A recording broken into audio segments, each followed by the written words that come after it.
Dua terdakwa pengedar narkotika jenis sabu-sabu dengan berat neto 56,15 gram dituntut jaksa penuntut umum pidana penjara selama 10 tahun, denda 1 miliar, subsidi 190 hari penjara, juru sidang di Pengadilan Negeri Palembang.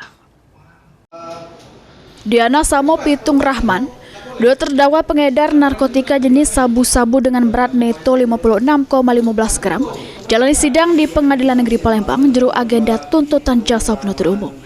Di hadapan majelis hakim yang diketuai Budiman Sitorus, jaksa penuntut umum menyatakan terdakwa Diana Samo terdakwa Pitung Rahman terbukti secara sah meyakinkan bersalah melakukan tindak pidana narkotika tanpa hak melawan hukum, nawarkan untuk dijajo, bejajo, membeli, nerimo, jadi perantara juru jajo beli narkotika golongan 1 beratnya melebihi 5 gram.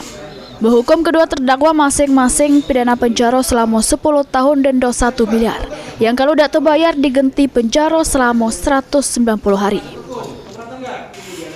Menjatuhkan pidana terhadap para terdakwa pidana penjara masing-masing selama 10 tahun dikurangi selama para terdakwa berada dalam tahanan dan bayar denda sebesar 1 miliar rupiah yang berada dalam 6 bulan dan tidak dibayar maka dijatuhkan pidana penjara selama 190 hari.